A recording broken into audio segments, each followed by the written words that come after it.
안녕하세요. 여러분의 피부보스 피알랑 김홍석입니다. 제가 앞선 영상에서는요, 이미 목주름에 대한 우리 관리 방법이라든지 운동 방법에 대해서 여러분들께 설명을 드렸고요. 가로주름, 세로주름, 이렇게 자글자글한 주름 잘 치료가 잘 안 되는 부분이 가장 큰 문제죠. 지금은 정말 좋은 방법들로 치료가 충분히 가능하고요. 그 부분이 조금 더 부드러워지면서 조금 더 탄력이 생기고 좀 더 차오르는 것을 확인할 수가 있습니다. 영상 집중해서 보시죠.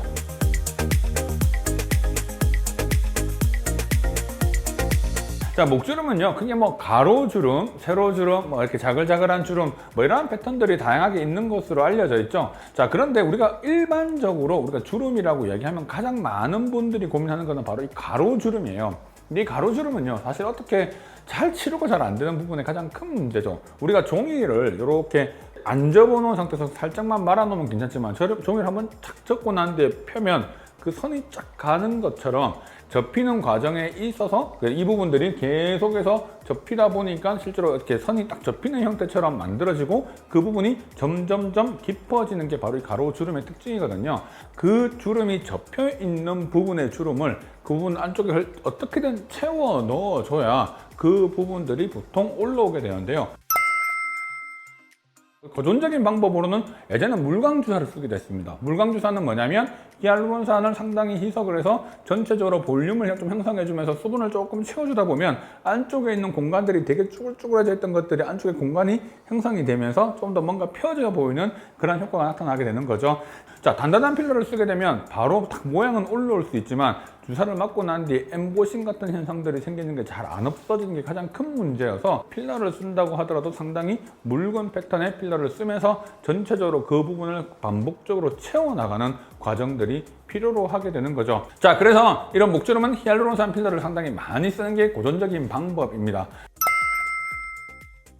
자, 주베룩이 콜라겐 부스터이기도 하죠. 그리고 주베룩은 주베룩 볼륨과 주베룩으로 입자의 크기에 따라서 아주 입자가 작은 것과 입자가 큰 것이 분명히 나눠지게 되는데, 보통 이런 입자가 좀 작은 것들은 목 전체적으로 살짝씩 주사를 하는 방법을 쓰게 되고요. 그 다음에 이 목주름에 가 있는 부분에는 볼륨을 조금 써서 실질적으로 그 안을 계속 채워주는 방법을 쓰게 됩니다. 주베룩을 전체적으로 이렇게 주사를 쭉 깔게 되면요, 바로 그 안에서부터 콜라겐이 계속해서 만들어지거나 피부 안에서 되게 많이 이런 부분들이 활성화되면서 피부가 되게 튼튼해지는 효과가 있거든요. 피부에 이 얇아져 있는 부분들이 상당히 많이 힘을 실어지는 그런 부분들을 확인할 수 있습니다. 첫 번째는 반드시 이런 부분들을 채워 넣는 게 우선입니다. 그래서 히알루론산 필러나 주베룩 같은 시술들을 하게 되고요. 이미 이렇게 가 있는 선을 실질적으로 좀 더 빠르게 회복시켜주는 게 중요한데, 그 주름이 생겨져 있는 그 부분 자체는 일종의 파여있는 부분이나 마찬가지이기 때문에 어떻게 보면 흉터의 개념과도 거의 비슷하다고 생각을 합니다. 자, 그래서 이 파여져 있는 가로 주름 그 라인 부분에 직접적으로 미라젯으로 시술을 꾸준히 하다 보면 그 부분이 조금 더 부드러워지면서 조금 더 탄력이 생기고 좀 더 차오르는 것을 확인할 수가 있습니다. 보통 우리가 이마에 딱 깊은 주름이라든지 그리고 흉터가 생기는 선주름 같은 경우도 미라젯으로 치료를 많이 하게 되는데, 바로 이 목주름 역시 미라젯으로 반복을 해서 치료를 좀 하는 것도 도움이 되죠. 또 미라젯으로 이런 주베룩을 피부 표면에 전체적으로 뿌리는 방법으로도 많이 씁니다. 그러면 실질적으로 이 미라젯이 피부 안에 표면에 분사가 되면서 실질적으로 가장 겉에 있는 이 쭈글쭈글한 부분의 표면에 있는 부분들도 상당히 많이 좋아지는 것을 확인할 수 있거든요.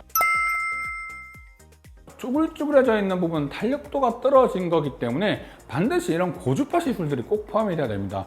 고주파는요, 기본적으로 써마지 같은 시술들이 상당히 들어가서 피부 표면부터 열을 가해주는 방식도 있고요. 그 다음에 바늘이 안으로 들어가서 안쪽에서 열을 딱 줘서 실제적으로 안쪽에서부터 또 좋아지게 만들어주는 니들 RF 같은 이러한 시술들이 다양하게 사용되기도 하죠. 그리고 요즘 더블 타이트, 제가 한번 소개시켜 드린 적이 있는데, 바늘이 딱 들어간과 동시에 그 바늘 끝에서 고주파가 나오면서 약물이 안으로 분사가 되는 방법이거든요. 자, 방금 제가 말씀드렸던 이러한 방법들이 약간 복합제 같은 느낌이죠. 바늘이 들어가는 거 따로, 시술 따로가 아니라 한 번에 그 동시에 그 시술 방법이 들어가기 때문에 고주파에 대한 영향에 대한 부분들을 좀 좋아지게 만들어주고, 안쪽에 내가 원하는 약물을 투입을 시킴으로 인해서 그 부분들이 동시에 활성화될 수 있는 그러한 시술 방법들까지 사용되고 있습니다.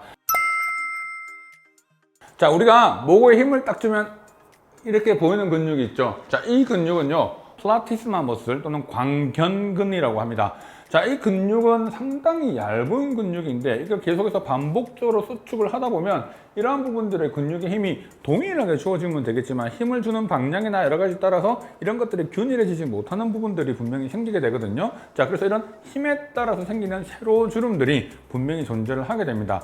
자, 이런 세로주름은요, 결국은 보톡스를 쓰셔야 돼요. 보톡스를 아주 피부 표면에 살짝 거의 피부 표면에 놓는다는 느낌으로 근육에 타겟을 하셔야 됩니다. 왜냐하면 광견근, 플라티스마 머슬 바로 아래에는 다양한 또 목 구조라에 있는 근육이라든지 여러 가지 근육들이 또 있기 때문에 실제로 보톡스를 놓을 때 너무 깊게 놓게 되면 우리가 침을 삼킨다거나 하는 부분들이 조금 더 힘들어질 수 있는 여러 가지 부작용들이 생겨요. 그래서 반드시 목에는 보톡스를 놓을 때는 아주 거의 피부에 놓는다는 느낌으로 촘촘하게 놓게 되면 이 플라티스마 머슬에 영향을 주고 힘에 대한 긴장도가 떨어지게 되면서 이 근육의 수축도가 좀 줄어서 전체적으로 피부가 되게 부드러워지는 그런 효과가 나타나게 됩니다.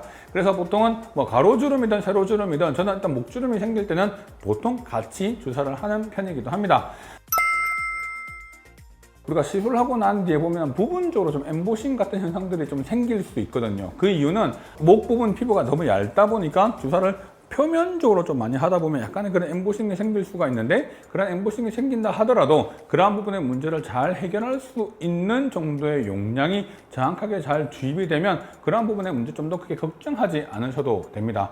사실 가장 큰 문제는요, 아무래도 목에 촘촘하게 주사를 좀 많이 놓다 보니까 멍드는 게 가장 큰 문제예요. 그래서 얼굴과 다르게 피부가 되게 얇기 때문에 치료 기간이 조금 더 길어진다는 단점은 있지만, 그렇다 하더라도 반복적으로 치료를 하다 보면 점점점 이 목에 있는 피부 상태가 전반적으로 좋아지고 주름들이 점점 옅어지는 그런 효과가 나타나게 됩니다. 물론 가로주름이 너무 짙어 있는 경우들이 이게 완전히 또 그냥 없는 것처럼 만들어 주세요는 사실 힘들어요. 하지만 어느 정도 되게 그 깊이가 상당히 부드러워지면서 옅게는 만들어 줄 수 있기 때문에 가로주름 따로 있고 세로주름 따로 있고 그다음에 자글자글한 주름이 따로 있어서 병원 오시는 분들 많지 않죠.